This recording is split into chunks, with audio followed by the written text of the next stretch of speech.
let's talk about what I read in July. Hi, my name is Jeanette, and I want to thank you for joining me on the channel Jane Reads. So, what did I read in July? Well, I had a pretty good month, actually. So I've got 7 physical books and 3 Kindle books. And as of the day of filming this, it is July 30th, so I am still working on my last book, which is sitting right here.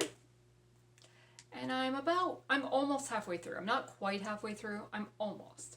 But I am vlogging this book.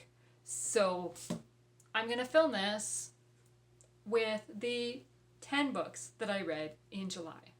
Okay, so let's start at the very beginning of the month.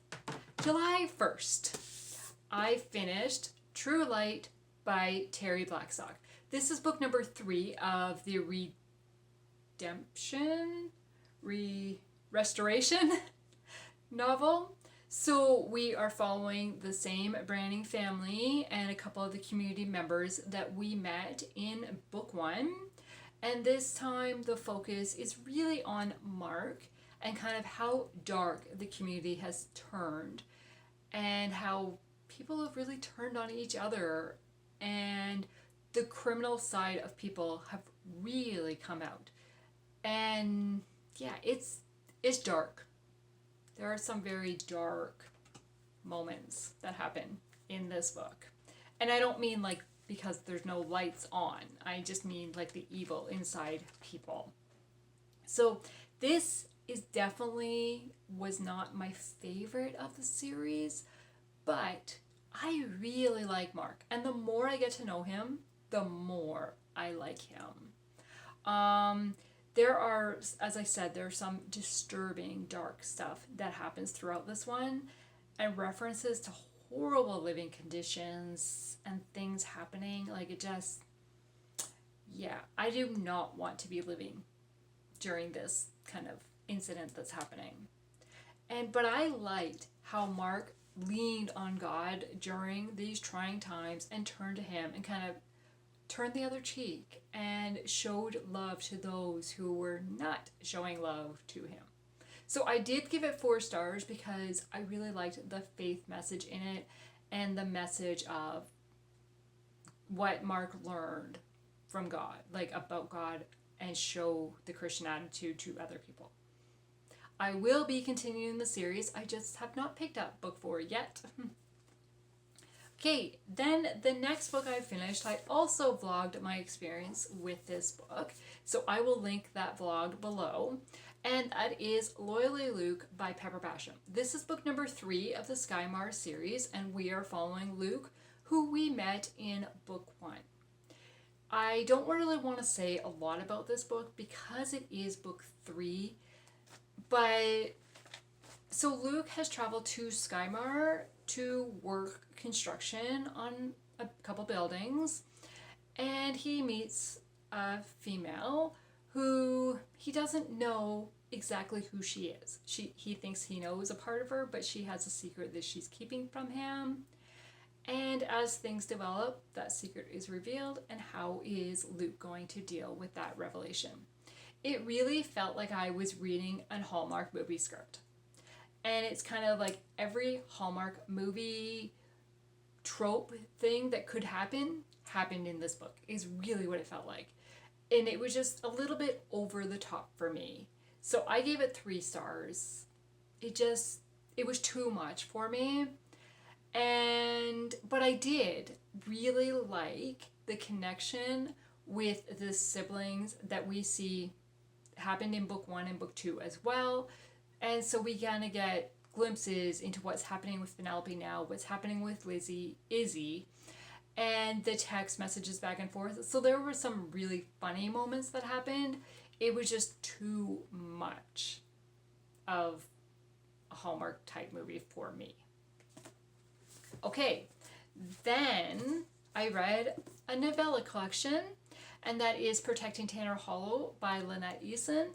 This is 4 novellas, and normally I am not a novella fan. I just find them too short. I want to spend more time with the characters, and I really enjoyed this one.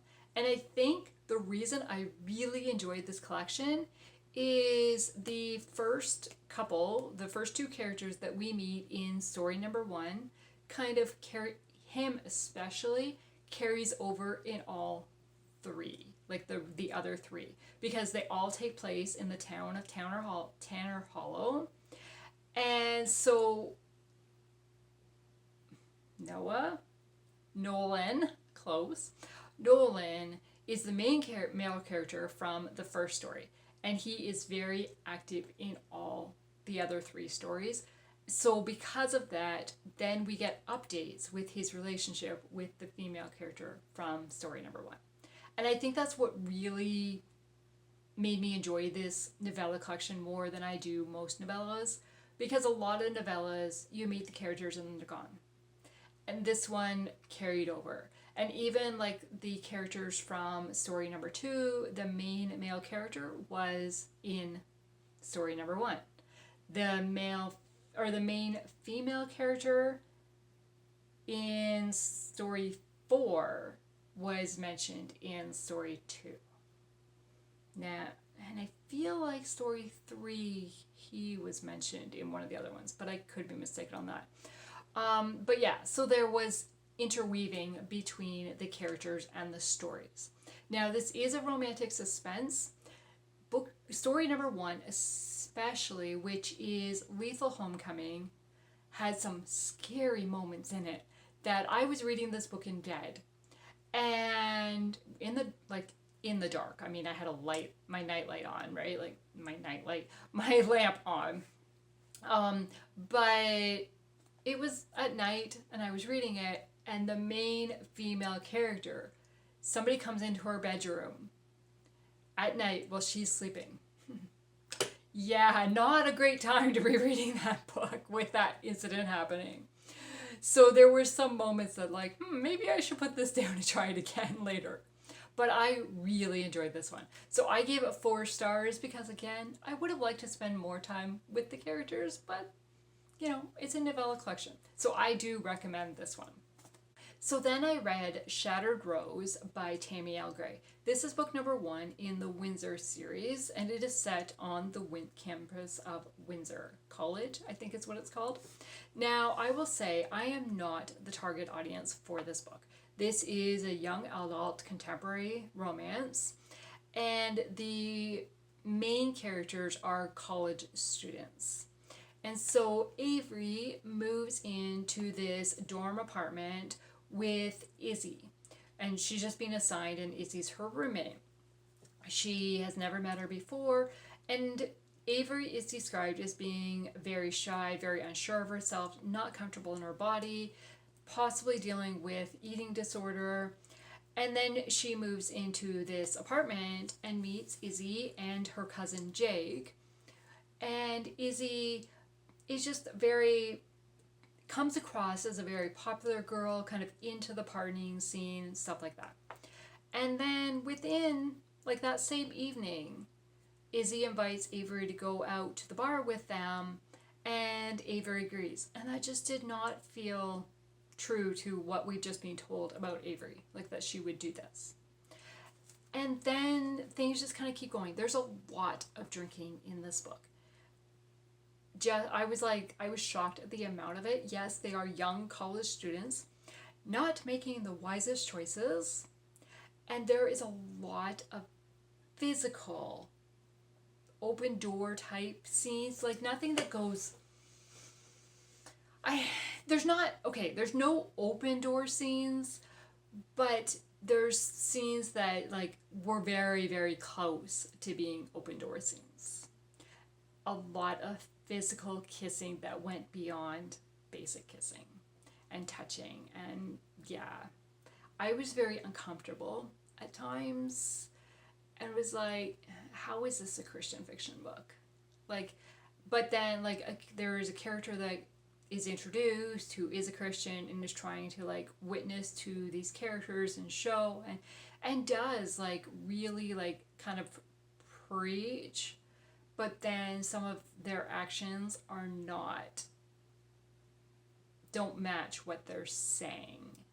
And then there is a conversion that happens at the end, but didn't see how it went from here to here.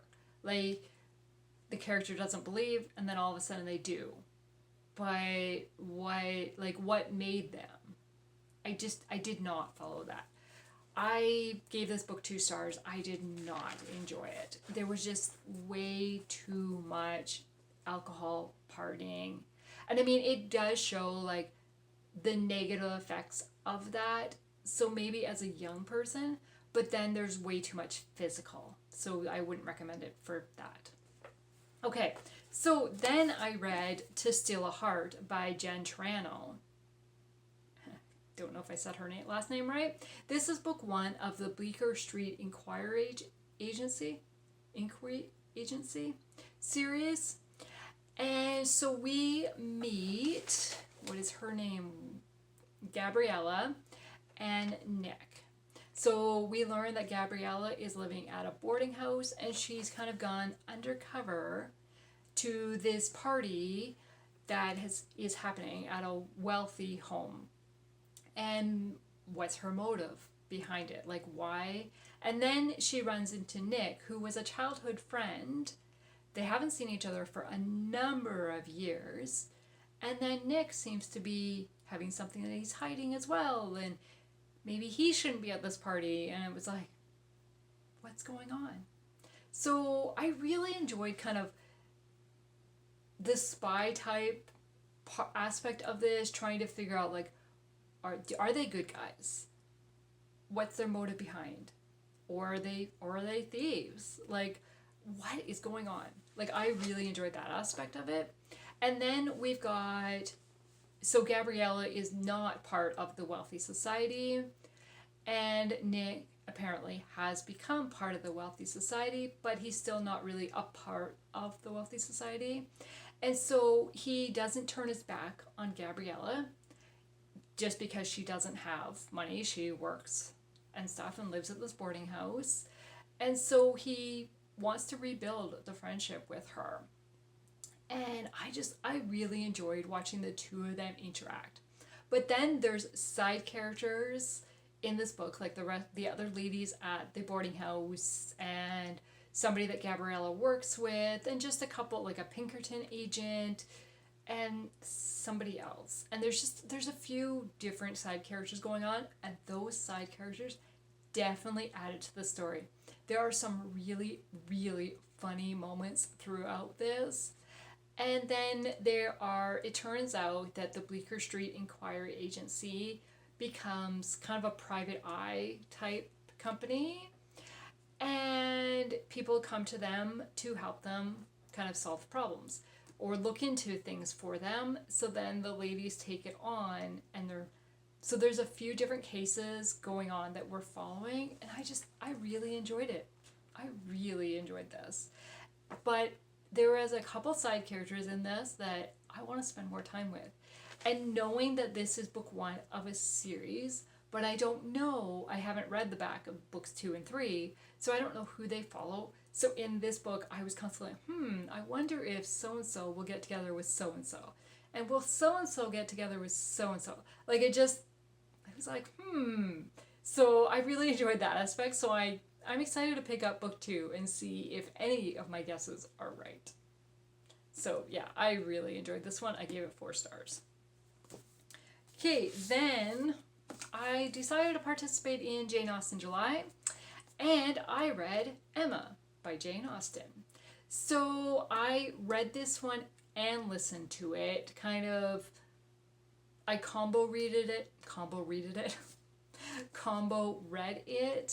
And I think that was the best way for me to do it, because when I first started reading it, I was like, I don't really know what's going on.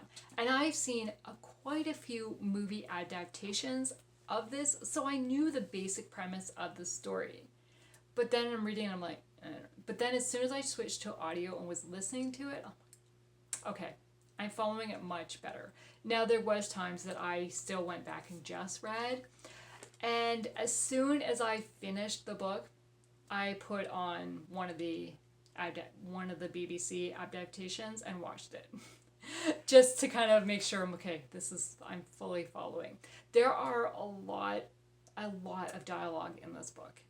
And there is one character in particular that just like goes on and on and on. And it was like, how does that add to the story?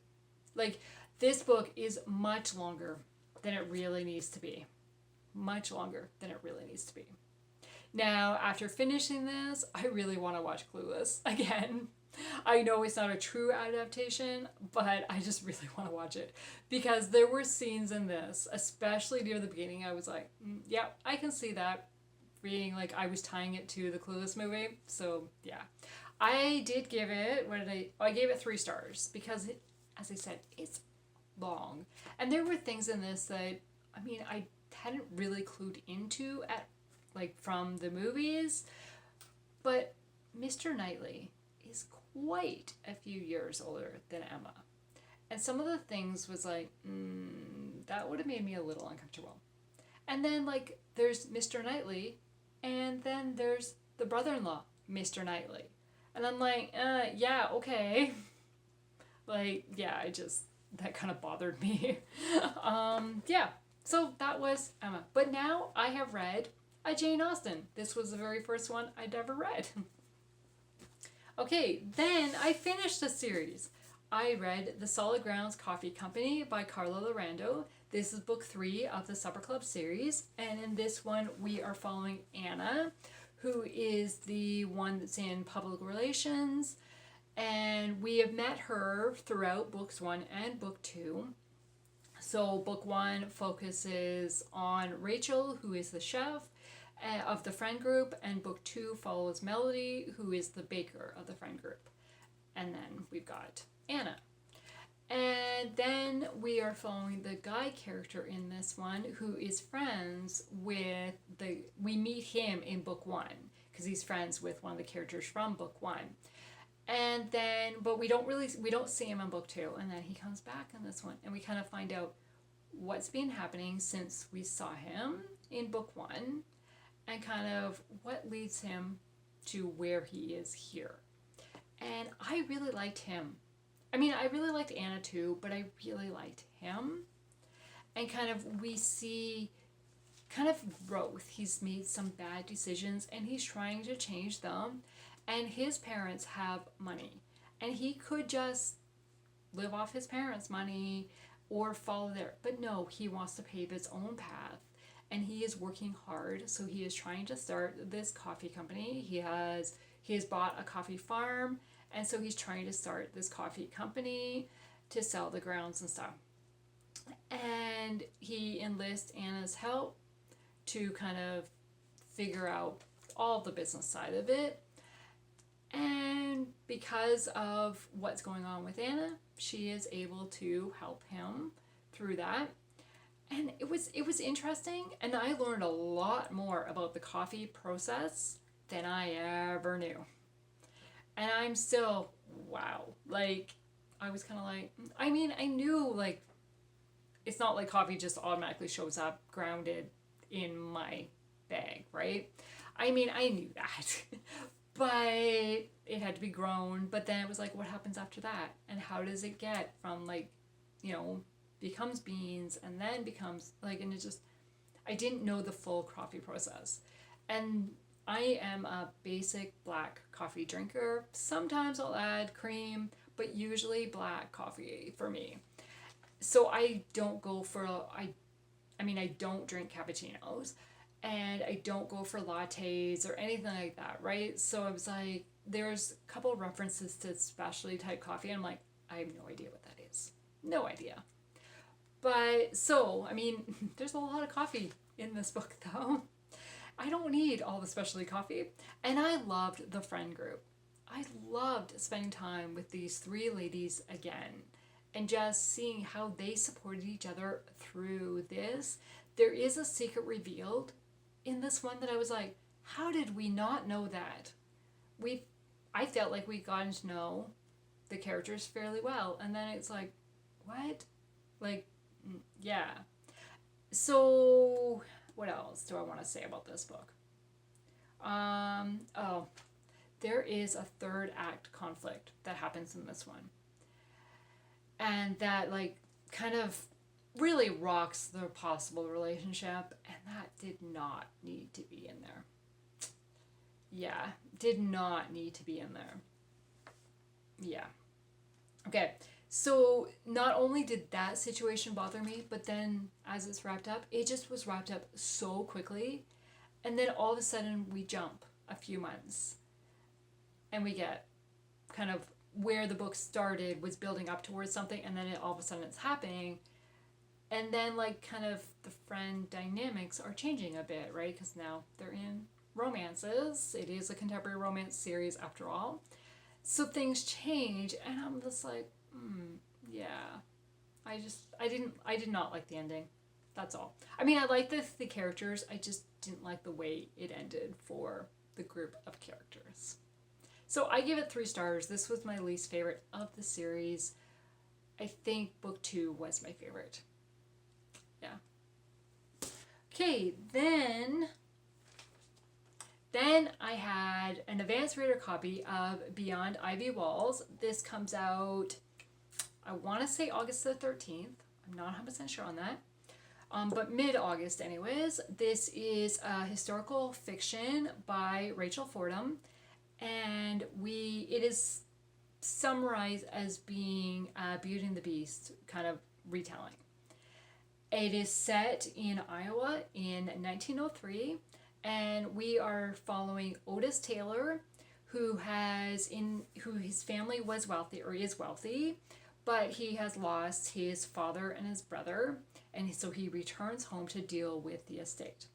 Then we meet Sadie West, who comes from a farm family, hardworking family. The father has been injured, so she has moved away from the farm into the city to work at a duster factory and trying to make money to send enough money home to help keep the farm going.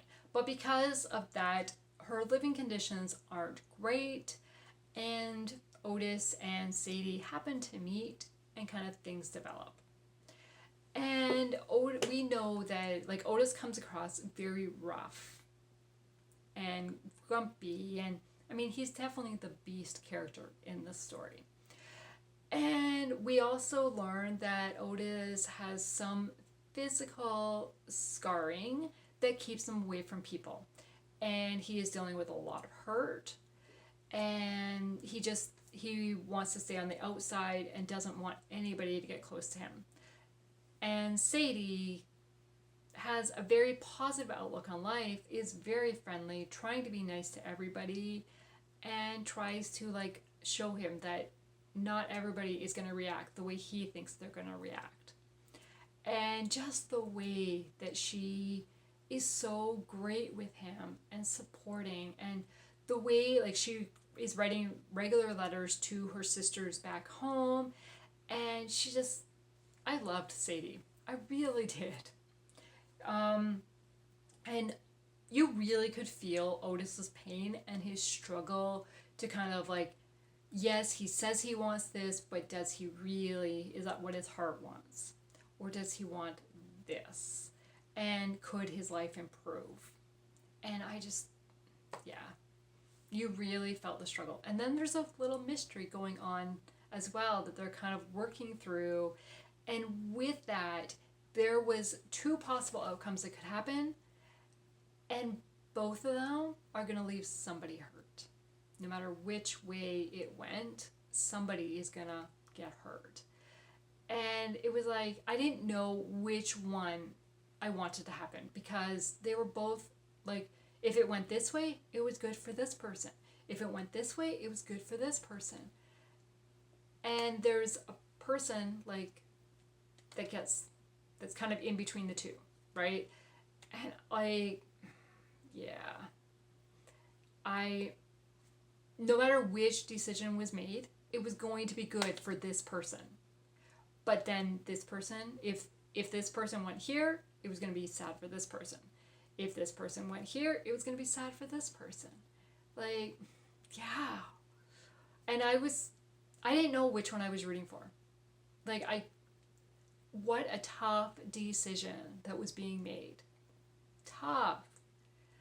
But the way the story wrapped up, I loved it. And again, there are great side characters in the story that there was times that things were said that were just so funny. I was laughing out loud. And one of them I'm gonna share with you. So this is near the very beginning of the book. And this is one of the side characters saying to Otis, "You're offering her room and board, not matrimony. It makes no difference what you look like." There was like just little quips like that just made me laugh. So I am so thankful to NetGalley for giving me an advanced reader copy of this, but I will be purchasing my own copy because I really enjoyed the story. So this was a 5-star book for me, and I highly recommend it. Then we moved on to a historical. No, not historical. This is a contemporary. That was a historical. And so this is The Things We Knew by Catherine West. This was the first book I've ever read by this author. It is set on Nantucket. So I read it for my hot setting prompt on my yearly reading challenge. It's not quite a hot setting per se because it starts in March and kind of goes through the summer, but they don't really talk about the weather a lot. But I think of Nantucket as being a beach town hot setting. I mean, doesn't mean you get rain, it's not going to be hot anymore, right? But doesn't matter. So in this one, we meet Lynette Carlisle, who is approximately 24 years old. She is the youngest of 5 children, and she is the only child living at home with her father. And we learn early on that her father is dealing with possible Alzheimer's, dementia, something. There's health issues. And so she's trying to do her best, but she's struggling. And then we meet Nick, who is the next door neighbor, who they grew up together, Nick and Lynette, and like all the Carlisle kids. And Nick has just come home to take over for his father at the business, at the family business. And Nick was best friends with Lynette's brother Gray, but 5 years ago a big fight happened between the two guys. We're not told. It's quite a while before we're told what that fight was about and what happened. But then when Nick learns that Lynette is having issues, he steps in and tries to help her. And then the siblings slowly come home, and we learn that each sibling is dealing with something. So Nick has his own family issues going on as well. And then each sibling has the family issues, and they're trying to deal with the father as well. And there was a lot of dysfunction throughout this book. And like there is a possible affair that happened or has happened. There is alcoholism, drug addiction, domestic violence, health issues. Am I missing anything? A huge secret that is being kept, not only with the fight, but another one. There was a lot going on throughout this book. A lot.